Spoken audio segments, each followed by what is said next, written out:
Buenas, gente, ¿qué tal estáis? Abrimos un nuevo espacio donde vienen personas a contarnos cosas muy interesantes. Hoy tenemos con nosotros a Juan Pablo Girón, alias Juanpa para los amigos. Cuéntanos, Juanpa, ¿quién eres? ¿Qué haces? Yo soy mozo de almacén de la logística de la alimentación y si tengo que destacar tres cosas de mi militancia de base son la militancia, por así decir, cultural a través del colectivo de cultura popular Margen Izquierdo para revertir esta cultura imperante capitalista y consumista en una cultura proletaria y popular al servicio de nuestra gente.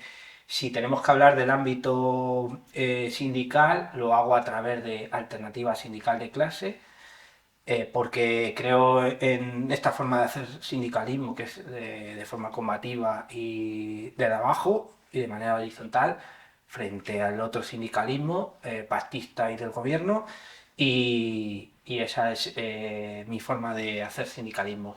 Y con respecto a la militancia política, es una militancia comunista para revertir la situación de este Estado imperialista, capitalista y caduco imperante.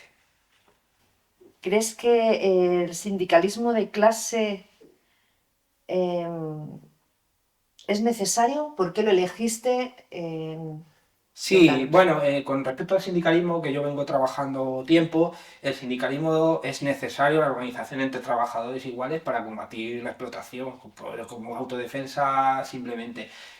¿Por qué elegí el sindicalismo de clase? Yo venía también de otras tradiciones más de sindicalismo, por así, del sistema que todos conocemos. Solo hay que ver las últimas fotos del último congreso de la OGT, donde allí están todos, la derecha, los sindicatos del poder y empresarios y demás. Bueno, esas fotos de la vergüenza yo no las quiero para mí, quiero un sindicalismo horizontal, quiero un sindicalismo combativo, quiero un sindicalismo que de verdad apueste por los trabajadores, no por los seres, no por los despidos, no por un sindicalismo de clase. Me quedo con el sindicalismo del sistema en la gente buena que hay dentro de ese sindicalismo. Detesto todo el sindicalismo que viene desde arriba, que viene de las cúpulas, que viene de los seres, que viene de las delocalizaciones, que viene de todo eso. En la actualidad yo creo que por el sistema productivo creo que ha cambiado bastante y hay también otras formas de lucha que van en el amparo del tema sindical. Yo siempre pongo dos ejemplos, que es, por ejemplo, en Vallecas y Carabanchel, que son dos barrios cercanos a donde estamos, por el apoyo mutuo que hay entre los trabajadores para organizarse. A lo mejor esos mismos trabajadores en su empresa lo tienen muy difícil por la represión y tal, pero organizándose de igual a igual pueden defenderse de los embistes de la patronal. El otro día hubo un ejemplo de solidaridad con un despido entre esas dos organizaciones hacia la empresa de uno de sus trabajadores, etcétera, etcétera.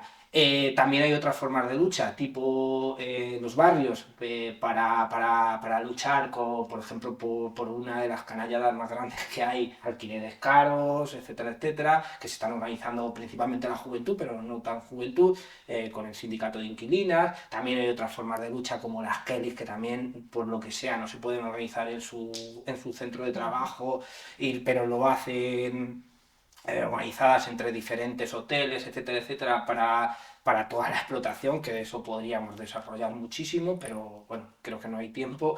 Y luego están ejemplos que yo entiendo que son muy importantes de apoyo mutuo y de solidaridad de clase, que no tienen que ser solo de yo soy de un sindicato y apóyame solo ese sindicato. Yo tuve un caso de represión por enfermedad laboral que se produjo en una empresa de Getafe por el trabajo, por el peso que cogía. Yo era también mozo de almacén como lo soy ahora.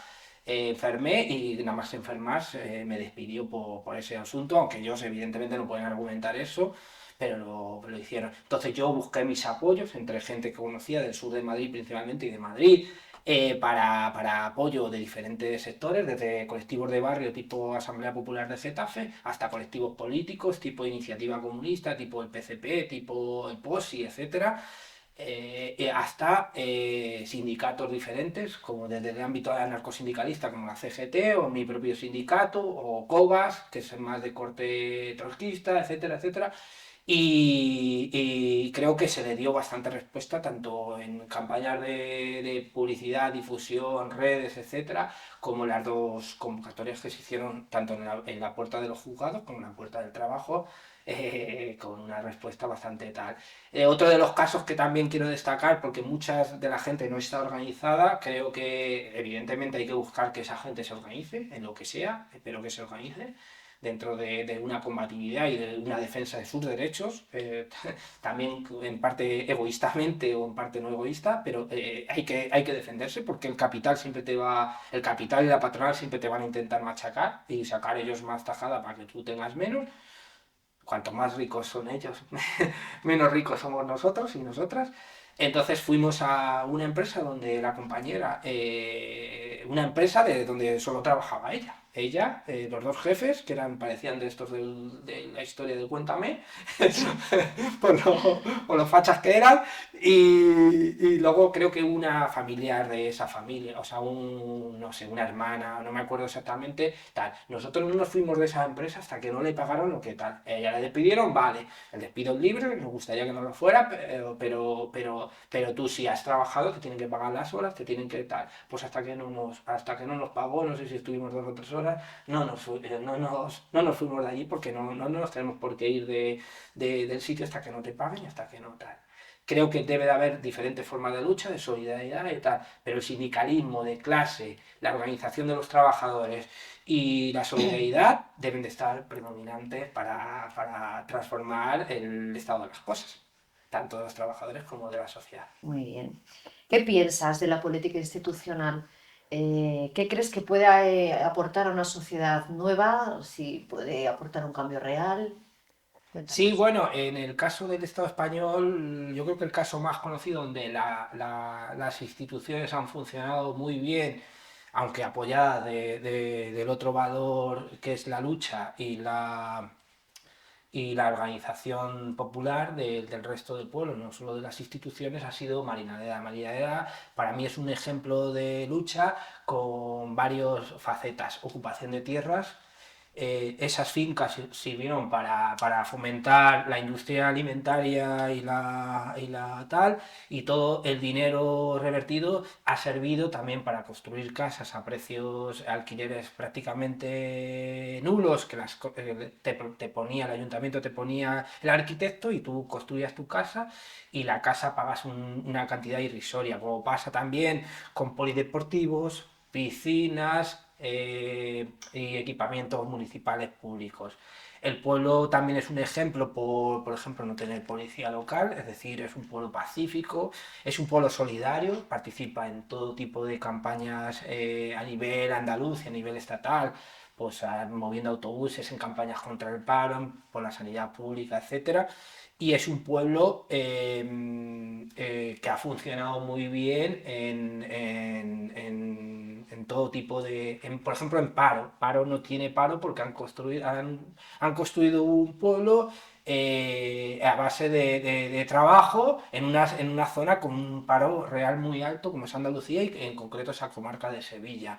Es un pueblo pequeño de 3.000 habitantes y es un ejemplo también por la participación de sus trabajadores en las asambleas donde se deciden cómo hacer las cosas, cómo llevar a casa. La limpieza pública también tiene sus domingos rojos, que llaman, creo que es los domingos rojos, donde es el pueblo el que ayuda a mantener un pueblo sano. También creo que es muy destacable su cultura popular.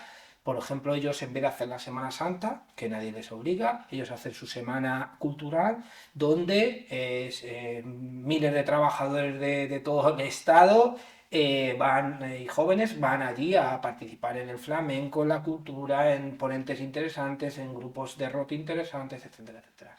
Es un pueblo, un ejemplo de dignidad, instituciones, calle, lucha.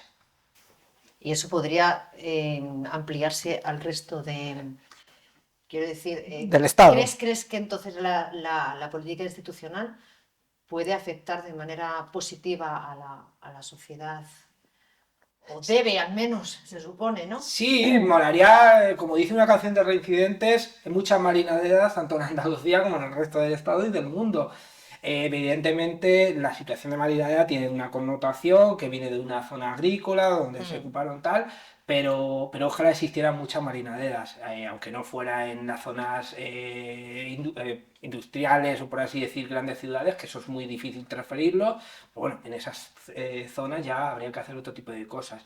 Con respecto a las instituciones, yo, por ejemplo, que yo creo que hay que hablar un poco de los gobiernos del cambio que ha habido pues 10, 12 años atrás, todo este tipo, este fenómeno.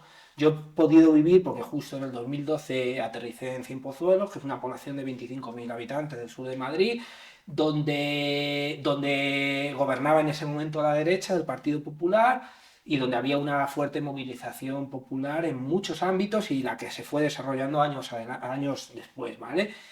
Por ejemplo, existía una potente asociación de vecinos, bueno, había varias, pero sobre todo una muy potente que luego se transfirió en lo que fue el bloque electoral de lo que se llamó ahora Cienpozuelos, gobierno del cambio entre comillas. Luego había una gran potencia en la lucha contra los desahucios que se estaban produciendo en esos años. Había una fuerte solidaridad antifascista, existía en ese momento, venían de Valdemoros y Cienpozuelos antifascistas, pero en ese momento ya estaba creada Cienpozuelos antifascista, con un fuerte arraigo tanto en el pueblo como en la Comunidad de Madrid, participando a través de la coordinada antifascista y con un buen reflejo de cómo las calles deben de estar limpias de basura, de odio y de miedo, ¿no? Que es el fascismo, no deja de ser eso. Y se empezó a construir un fuerte movimiento cultural a través de lo que nosotros conocimos como fiestas alternativas, que con un coste básicamente cero, bueno, podían ser 300, 600 euros, frente a los 300.000 o 400.000 euros que se gastaban en sus puñeteras fiestas, que la mayoría era solo para despilfarrar alcohol y para despilfarrar conciertos que no tenían mucha repercusión. Pues conseguimos sacar adelante ese tipo de fiestas durante varios años. Carnaval popular, que no existía, unas fiestas tan paganas y tan interesantes como el carnaval, no existían, se construyó desde abajo, desde varias asociaciones, yo creo que con un potencial que llegó en un año a superar las 300 personas en un pueblo como Cienpozuelos, fue la caña de Cienpozuelos en este caso. Luego, la solidaridad antirrepresiva, ¿no? En esos años hubo una convulsión de luchas, después del 11M principalmente, pues con las marchas de la dignidad, la huelga general del 2012 y algunas luchas más que hubo en las que presos políticos pues llenaron nuestras cárceles. En el caso de Isma y Miguel, en las marchas de la dignidad, era vecino de Valdemoro, le conocíamos, el caso de Isma, y tuvo la solidaridad precisa gracias a la organización del pueblo y de gran parte del pueblo y de la organización popular, del movimiento Ocupa, que en ese momento ya venía de antes, pero se crea a través de la matriz, creo que si no recuerdo mal, en el verano del 2013 o 2014, duró un año, un espacio que ha sido un ejemplo en la Comunidad de Madrid y por supuesto en la zona de Cienpozuelos y alrededores, y un potencial en general en todos los ámbitos podíamos trabajar por así decirlo, que es la izquierda. Nosotros decíamos, o por lo menos yo decía, y más gente como yo, que las luchas debían de estar al margen de las instituciones. Las instituciones iban por un lado, el que quisiera ese tipo de gobierno del cambio, y las luchas tenían que estar separadas, porque si no se iba a destrozar todo. Pues así fue. 10, 12 años después, pasaron de tener 7 concejales y la alcaldía, a no tener nada, a tener un concejal y olvídate de alcaldía, y las calles vacías. Cuando se hacen las cosas desde arriba y no se deja a los de abajo actuar y seguir con la política que deben de seguir, y efectos muy positivos, porque Cienpozuelos fue, de verdad, yo me quedé, porque yo venía de otra población de Fuenlabrada, que no había casi nada, un ejemplo para el tipo de población que es, en todos los ámbitos, de respuesta popular a despidos, de respuesta popular a injusticias, desahucios, como he dicho antes, etcétera, etcétera. Y bueno, no digo que fuera el soviet de retrógrado, pero sí es verdad que Tiempo Fue un ejemplo durante unos años, pero que las instituciones, para mi modesta opinión y objetivamente, se lo cargan. Hay una cosa que has comentado y creo que a lo mejor podríamos hacer una pequeña diferenciación. Has hablado de ocupación. Sí. ¿Crees que deberíamos hacer una distinción entre ocupación y delincuencia? Porque mucha gente, bueno, ya cuando cumplimos 75, 80 años y ya vamos a por el pan y Ya nos van a sabemos que nos van a ocupar la casa, ¿son ocupas o son delincuentes? Que a lo mejor la sociedad deberíamos conocer la diferencia que hay para no meter a toda la ocupación en el mismo saco, si estamos a favor o en contra de la especulación y de Está muy bien la pregunta y creo que hay que aclarar. Primero, la ocupación, creo que cualquier persona que defienda la ocupación de las grandes masas de pisos que tiene la Sareb o los fondos buitres o los bancos o las inmobiliarias, eso es legítimo, eso debe de ser al servicio del pueblo y no al servicio de cuatro vándalos o al servicio de la cultura, como en el caso, porque eso fue un edificio que lo tenía unos especuladores de allí y que lo utilizamos para dar charlas, para llevar la cultura, para hacer conciertos, para reunirnos, para hacer fiestas solidarias, para apoyar a nuestros presos y nuestra gente, etcétera, etcétera. Luego existe eso que no es ocupación, que no es ocupación, es ¿verdad? delincuencia, que es entrar a la casa de trabajadores y trabajadoras o porque se han ido a trabajar a otro lado o tal, pero que eso es una cosa mínima bueno, que yo no destacaría porque es ínfimo, pero que yo no, evidentemente no estoy de acuerdo, pero contra la especulación por la cultura popular, porque las pasas estén al servicio de ni gente sin casa, ni casa sin gente, pues eso sí estoy de acuerdo, pero claro, hay que llevar un orden en el sentido de trabajar para los intereses de nuestra clase, no para la delincuencia, no para cargarnos a nuestra clase, no para enfrentarnos. Muchos de los que nos enfrentan son personajes como Ana Rosa, que tiene más de 50 pisos turísticos alquilados, que está detrás de toda esa especulación y bueno, y los medios de comunicación que están al servicio de la Sareb, de los fondos buitres, de los bancos, etcétera, etcétera. Nos ha gustado mucho contar contigo, Juanpa, y que nos cuentes tu experiencia y bueno, pues mover conciencias y sacar conclusiones. Y pues por nuestra parte nos despedimos hasta otro día. Chao.